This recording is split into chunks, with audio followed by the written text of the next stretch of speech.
திராவிடத்துக்கும் தமிழ் தேசியத்துக்கும் என்ன வித்தியாசம்? என்னவா இருக்கும்? எனக்கு என்னடா தெரியும், கேளுடா. நாளைக்கு படிக்க வச்சது தமிழ் தேசியமா, குடிக்க வச்சது திராவிடமா? என்ன ஒரு புத்திசாலித்தனம். நீ குடிச்சிட்டு தானே இருக்க, எப்படி பார்த்தாலும் நீ திராவிடம் தானே. ஐயோ மகனே, அத பத்தி யோசிக்கவே இல்லையே. கன்ஃபார்மா விஜயோட அரசியல் பிரவேசம் ஒரு கட்சிக்கு டெத் கன்ஃபார்ம். சுடுகாட்டுக்கு போய் புதைக்கப்படும் அப்படிங்கிற கட்சி நாம் தமிழர் கட்சி. இந்தா போனமே இத நெத்தியில ஒட்டிட்டு நான் வெட்ட குழியில போய் படுத்துக்க. 15 நாளைக்கு முன்னாடி கட்சி ஆரம்பிச்சவரை நீ கூமுட்டன்னு சொல்றனா, 15 வருஷமா கட்சி நடத்திக்கிட்டு இருக்க நீ. அப்ப உண்மையான கூமுட்டை நீ தான். நம்பர் ஒண்ணா அவராச்சும் நடு ரோட்ல நின்னா செத்து பேர் வருங்கிற நீ ஓரமா ஒரு பக்கத்து நின்னுக்கிட்டு தானே இந்த 15 வருஷத்துல என்ன சாதிச்சா? வேலுநாச்சியார பத்தி பேசுறேன்னு சொல்லிட்டு இந்த ஆளு ஜான்சி ராணியை பத்தி பேசுறான். ஆப்ரஹாம் நீங்கன்னா அப்துல் கலாமா? ஐயோ பாவம், அவரே கன்ஃபியூஸ் ஆயிட்டாரம்மா. இல்ல அவரே என்ன சொல்றாரு, இப்ப நான் பிறந்தப்போ எல்லாரும் வீட்லயும் வந்து என்ன பண்ணுவாங்க, வாயில சக்கரை தண்ணி ஊத்துவாங்க. எங்க அப்பா வந்து சாராயம் ஊத்துனாரு. பாத்தியாடியே, இதுக்குதான் அப்பவே கள்ளிப்பால் ஊத்து சொன்னேன். என் கூட வரக்கூடிய எல்லாத்துக்கும் அது ஆட்சியிலையும் அதிகாரத்திலையும் பங்குன்னோன பங்கப்பிரி மணியாயி போச்சு. பங்கப்பிரி என்ன பங்கு, என்ன பங்கா? சீமான் யோசிச்சு சார் ரைட்டு, அப்ப நான் வா உனக்கும் தரேன்னு சொல்றான்னு சொல்லி இவங்க வீட்டு பக்கத்து போயிருப்பான் போல.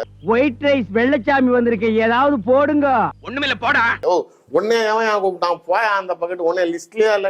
நீ யாரா கோமாளி, இங்க வந்து யாரா போடுங்க எதுக்கு வந்தான்னு சொன்னதுக்கு அப்புறம் தான் ஓ அவன் அப்ப நம்மளுக்கு கடைசி வரைக்கும் மதிக்கலன்னு தெரிஞ்சதுக்கு அப்புறம் தான் இப்ப வெளில வந்து அவர் திட்ட ஆரம்பிக்கிறாரு. இந்த ஈன பொழப்புக்கு பேசாம எங்கயாவது போய் PK 47 எடுத்தேன், ஆமக்கறி சாப்பிட்டேன்னு இவர் சொன்ன கதைகள்லாம் தமிழ்நாடு முழுக்க பிரபலமா. இந்தியாவிலேயே AK-74 சுட்ட ஒரு ஆள் நான் தானா?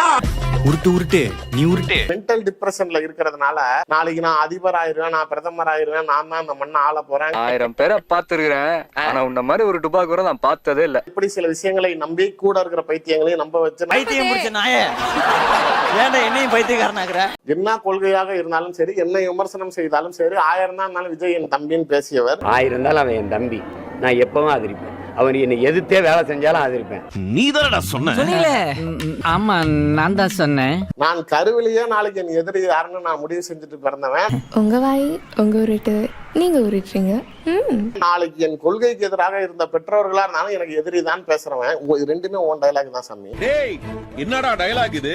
கருவுல இருக்கிறப்ப நாளைக்கு ஒருத்தனை எதிரியா பிக்ஸ் பண்ண முடியும்? இதுதான் நாளைக்கு பஞ்சு டயலாக் இல்ல, நெஞ்சு டயலாகுங்க. பஞ்சு இது நெஞ்சு. எனக்கு நல்லா வரும் வேண்டாம். அவர் ஏதோ வாட் ப்ரோ இங்கிலீஷ் பேசுறாரு பாரு வராருங்கிறது வேற. ஏன்னா அவர் நான் தமிழர்னு வச்சுக்கல, நீ நான் தமிழர்னு வச்சுக்கிட்டு நீ ஏன் இங்கிலீஷ் பேசுற? இன்னொன்னு உனக்கு அதுக்கு மேல இங்கிலீஷ் பேச தெரியாதுங்கிறது எனக்கு தெரியும். இது உனக்கு தெரிஞ்சு போச்சா? நீ பேச பாப்ப, இன்னொரு 4 வார்த்தை சேர்த்து பேச பாப்ப. தமிழ்லயுமே நாளைக்கு சரியா எழுத படிக்க தெரியாதா? வாட்ஸ்அப் ஏன் நாம் தமிழர் கட்சியோட ஆடியோக்கள் நிறைய மாட்டிக்குதுன்னா, இவங்களுக்கு டைப் பண்ண தெரியாம முட்டாமலே எல்லாமே வாய்ஸ் நோட் அமைச்சு அவனும் வாய்ஸ் நோட்ல பதில் அமைச்சுதான் இந்த மெட்டீரியல் நம்ம ஈஸியா வந்து சிக்குது. எல்லாம் வந்து ஒரு வார்த்தை சொல்றானா, பலகைக்கெல்லாம் பால் ஊத்தாதீன்னு சொல்றானா, பெரிய மாதிரி பேசிக்குவாங்க. ஒருத்தங்க விமர்சிச்சா கோபம் வருதுங்களா?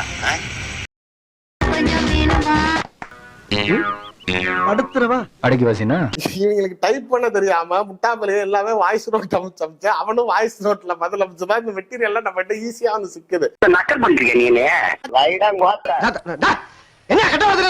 தந்தி டிவில பேட்டியில சொல்ற அப்படி, பிறப்புக்கும் எல்லா உயிருக்குங்கிறது என்னுடைய கொட்டேஷன். அத வந்து தம்பி காப்பி அடிச்சிட்டாப்ப அப்படின்ற அப்படி.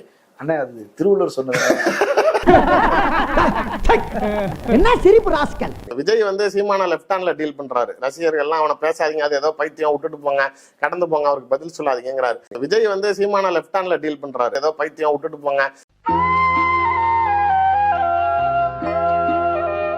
சார் சீரியஸா நான் பாக்குறேன், எங்க போனாலும் இப்பெல்லாம் ஃபுல்லா சீமான போட்டுதான் வச்சு விஜய் ஃபேன்ஸ் கிழிச்சு தொங்க விடுறான்.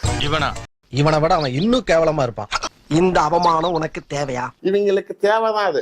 இவங்க ஆக்சுவலி அரசியல் கட்சி கிடையாது, இவங்க வாட்ஸ்அப் குரூப், சோசியல் மீடியாவில் இயங்கக்கூடிய ஒரு கூலிப்படைங்க. அட பேயிலமோ, நீ புரோக்கரா? நீ அந்த மாதிரி புரோக்கரா? நீ யார் இவர்களை விமர்சனம் செய்தாலும் அவர்களை பத்தி யூடியூப்ல வீடியோ போடுறது, 10 பேர் அவங்க குடும்பத்தை போய் கேவலமா பேசுறதுன்னு பண்ணவங்களுக்கு இப்ப இங்க பொதன்னு இறங்கி அடிச்சோட தது மாதிரி போறாங்க. எங்க ஆட்டம் வெறித்தனமா இருக்கும்.